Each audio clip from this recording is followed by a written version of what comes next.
بسم اللہ الرحمن الرحیم۔ السلام علیکم۔ میں شادی کے بعد بیرون ملک چلا گیا۔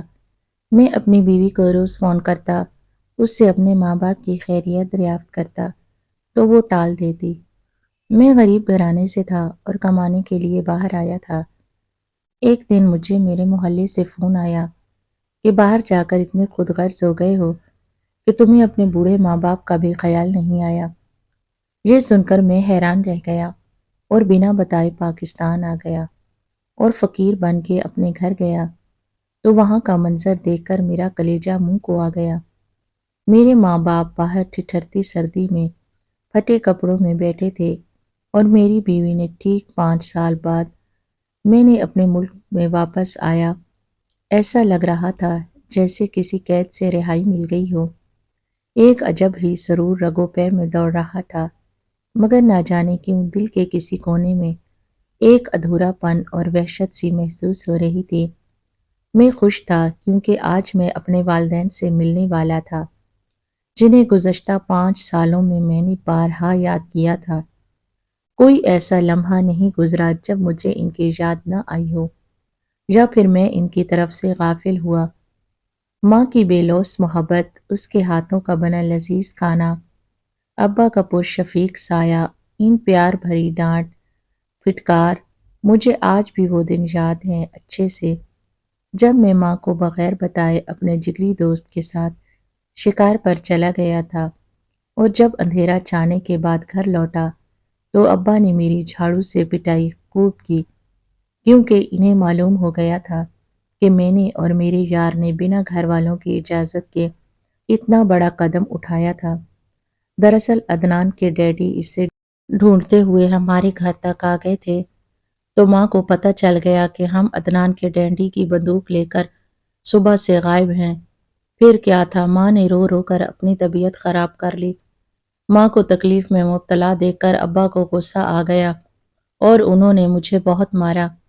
میرے ابا اماں سے بے انتہا مجھ سے محبت کرتے تھے، دونوں کی پسند کی شادی تھی، جتنا پیار وہ دونوں ایک دوسرے سے کرتے تھے کچھ ایسی ہی محبت مجھے اپنے والدین سے تھی۔ ان دونوں میں میری جان بستی تھی، بالکل ویسے ہی جیسے والدین کی اولاد میں، وہی میری کل کائنات تھے۔ آج میرے لوٹنے کی وجہ بھی میرے والدین ہی تھے، جن کو میں اپنے بیوی کے ہمراہ چھوڑ کر 5 سال قبل بیرون ملک معاش کی تلاش میں چلا گیا تھا۔ لیکن وہاں ایک روز مجھے میرے پڑوسی کا فون آتا ہے اور وہ کہتے ہیں کہ تم باہر جا کر کتنے خود غرض ہو گئے ہو، تمہیں ایک بار بھی اپنے ضعیف ماں باپ پر رحم نہیں آتا۔ یہ سن کر میں متحیر ہوا۔ میں بنا کسی کو مطلع کیے اگلے روز واپس آ گیا اور سیدھا گھر جانے کی بجائے ہوٹل میں قیام کیا۔ جو کچھ مجھے سننے کو ملا تھا اس کی تصدیق پہلے کرنی تھی، باقی کام بعد میں اس لیے بھکاری بن کر اپنے گھر گیا تو وہاں کا منظر دیکھ کر میرا کلیجہ منہ کو آ گیا۔ میرے بوڑھے ماں باپ باہر ٹھٹھرتی سردی میں پھٹے پرانے کپڑوں میں بیٹھے کانپ رہے تھے۔ میری بیوی، میرا نام سہیب خان ہے، میں ایک غریب گھرانے سے تعلق رکھنے والا وہ انسان ہوں جسے غریبی نے ہر موڑ پر محض رلایا تھا۔ بچپن میں دوسرے بچوں کے کھلونوں کو حسرت سے دیکھا، نوجوانی پڑھنے اور خوابوں کو پورا کرنے کے لیے محنت مشقت کرنے میں ختم ہو گئی۔ جوان ہوا، والدین نے شادی کر دی، ذمہ داری کا بوجھ کندھے پر آ گیا اور میں کمانے کے لیے عدنان کی مدد سے بیرون ملک چلا گیا۔ مجھے وہاں جا کر کافی مشکلات پیش آئیں۔ میں ماں باپ کے زندہ ہوتے ہوئے بھی خود کو یتیم محسوس کرتا۔ اجنبی ملک جہاں کبھی سونے کو چھت نہ ملتی تو کبھی کھانے کو کھانا نہ ہوتا میرے پاس۔ شروعاتی دنوں میں فٹ پاتھ پر سو کر راتیں گزارتا اور 2 روٹی کے لیے دن کے وقت کسی ریسٹورینٹ میں برتن دھو لیتا، کہیں ٹیبل پونچھ کر پیٹ کی بھوک مٹاتا۔ یوں کرتے مجھے مہینے گزر گئے تھے، لیکن ایک دن اچانک مجھے کوئی ڈھنگ کا کام ڈھونڈنا پڑا جس سے 4 پیسے آ سکتے۔ وجہ ایک بار پھر میرے والدین بنے تھے۔ میں نے شام کے وقت بچوں کو انگریزی کا ٹیوشن دینا شروع کر دیا، صبح ایک ریسٹورینٹ میں کیشیئر کی جاب کرنے لگا اور رات کو ایک ہوٹل میں ویٹر بن کر لوگوں کو کھانا سرو کرنے لگا۔ ان کی دیگر ضرورتوں کا بھی خیال رکھتا تھا۔ مجھے دولت مند بننا تھا، اس لیے میں 24 گھنٹے میں صرف 2 گھنٹے سوتا، باقی کے وقت دل لگا کر کام کرتا۔ زندگی مشکل سے مشکل ترین ہو گئی تھی، لیکن کیا کرتا، گھر والوں کو یاد کر کے رونے، اپنی قسمت کو کوسنے یا والدین کی بات نہ کرنے پر اداس ہونے سے کچھ نہیں بدلنے والا تھا۔ سب کچھ ویسے کا ویسا ہی رہتا۔ گھر سے دور جا کر میں نے یہ سیکھا، اپنے حالات بدلنے ہیں تو محنت کرو، کیا دن کیا رات، خون پسینہ ایک کر دو۔ میں ایک انسان سے روبوٹ بن گیا، لیکن جیسے جیسے وقت گزرا حالات بہتر ہوتے گئے۔ امیر آدمی بننے کی چاہ مجھے وہاں لے گئی جہاں میرا پہنچنا مشکل ہی نہیں ناممکن تھا۔ میرے ایک اسٹوڈنٹ کے والد نے میری مہارت کو دیکھتے ہوئے مجھے اپنے آفس میں نوکری دے دی۔ ماہانہ تنخواہ 1 لاکھ سے اوپر تھی۔ میں ہر مہینے گھر خرچ بھیجنے لگا اور خود کے لیے رہنے کو فلیٹ، کھانے کو کھانا، تن ڈھکنے کو کپڑے اور گھر والوں سے رابطہ کرنے کے لیے ایک مہنگا فون لے لیا جس سے روز میں اپنی بیوی سے بات کر لیتا تھا۔ اب بھی میں اسی سے بات کر رہا تھا جب نینا ماں سے میری بات کروا دو، مہینہ ہونے کو آ رہا ہے۔ میں نے ان کی آواز نہیں سنی۔ میں نے ملتجائیہ لہجے میں کہا، اماں تو پڑوس میں گئی ہیں سب۔ ہمیشہ کی طرح نینا نے بہانہ گڑھا، اس کا لمحے کے لیے گڑبڑانا میں نے بخوبی نوٹس کیا تھا پر زیادہ دھیان نہیں دیا۔ اس وقت میں نے گھڑی میں وقت دیکھتے ہوئے حساب لگایا تو وہاں رات کے 8 بج رہے تھے۔ مجھے حیرت ہوئی کیونکہ میری ماں کو گھومنا پھرنا بالکل پسند نہیں تھا۔ وہ ایک کمگو خاتون تھی، اپنی ذات میں مگن رہنا ان کی طبیعت کا حصہ تھا۔ ارے صہیب، وہ آنٹی روزینہ یاد ہے نا آپ کو؟ انہی کی طبیعت نہیں ٹھیک ہے تو ابا ان کے ساتھ ان کی عیادت کو گئے ہیں۔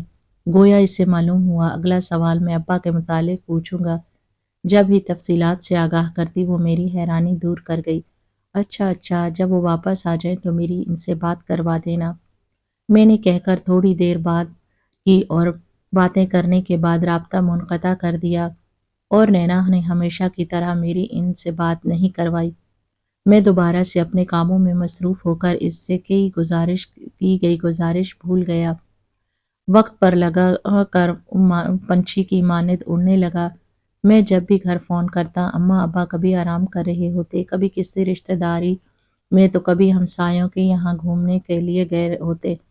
مجھے ان سے بات نہ ہونے کا بڑا دکھ رہتا، لیکن کبھی اس بات کا ذکر نینا یا کسی سے نہیں کیا کیونکہ مجھے اصل وجہ معلوم نہیں تھی۔ جب تک مجھے سچائی پتہ نہیں چلی تھی میں قیاس عیاریوں پر گزر کر رہا تھا، مگر حقیقت تو کچھ اور ہی تھی۔ بیرون ملک آئے ہوئے مجھے 5 سال ہونے کو آ رہے تھے۔ آج میرے پاس سب کچھ تھا، عزت، دولت، شہرت، لیکن میں پھر بھی خوش و پرسکون نہیں تھا۔ والدین کی آواز سنے بغیر میری ہر خوشی ادھوری تھی۔ مجھے رہ رہ کر والدین کا خیال ستاتا، لیکن دل کو یہ کہہ کر تسلیاں دے دیتا تھا کہ نینا ہے نا ان کے پاس، وہ ان کا بہترین خیال رکھتی ہوگی۔ لیکن میں غلط فہمی کا شکار تھا۔ ایک روز مجھے میرے پڑوسی کا فون آتا ہے۔ وہ کہتے ہیں تم باہر جا کر کتنے خود غرض ہو گئے ہو، تمہیں ایک بار بھی اپنے ضعیف ماں باپ پر رحم نہیں آتا۔ یہ سن کر میں متحیر ہوا۔ بات میرے والدین کی تھی، اس لیے میں بنا کسی کو مطلع کیے اگلے روز واپس آ گیا اور سیدھا گھر جانے کی بجائے ہوٹل میں رکا تھا۔ جو کچھ مجھے سننے کو ملا تھا اس کی تصدیق پہلے کرنی تھی، باقی کام بعد میں، اس لیے میں بھکاری بن کر اپنے گھر گیا تو وہاں کا منظر دیکھ کر میرا کلیجہ منہ کو آ گیا۔ میرے بوڑھے ماں باپ باہر ٹھٹھرتی سردی میں پھٹے پرانے کپڑوں میں بیٹھے کانپ رہے تھے۔ میری بیوی ان کے آگے سوکھی روٹی ڈال رہی تھی، گویا بھوکے جانوروں کو کھانا دیتی ہے۔ میں ساکت کھڑا تھا۔ میں سوچ بھی نہیں سکتا تھا کہ جب میں گھر آؤں گا تو میرے ماں باپ مجھے ایسی بری حالت میں ملیں گے۔ چپ چاپ سے یہ کھاؤ اور منہ بند کر کے بیٹھے رہنا۔ ایک بھی آواز نکالی تو مجھ سے برا انگلی اٹھا کر دھمکی دی گئی، بہو تمہیں اللہ کا واسطہ ہے، ہمیں پانی دے دو، ہمیں پانی دے دو، ہم اسی میں روٹی بھگو کر کھا لیں گے، اللہ کا واسطہ دیتی ہوں۔ چھوٹی سی التجا، ہاں، پھر آواز نہیں کریں گے جب تک کہو گی اور سردی میں بیٹھے رہیں گے۔ شوہر کی تائید، ان تینوں کی آواز نے ساکت پانی میں پتھر کا کردار نبھایا تھا۔ جو چپ چاپ کھڑا تھا 2 قدم آگے آیا تاکہ اپنے ماں باپ کی باتیں واضح سن سکوں۔ وہ نینا سے ہاتھ جوڑ کر کیا مانگ رہے تھے؟ نہیں، بچاؤ، کوئی ہے، بچاؤ،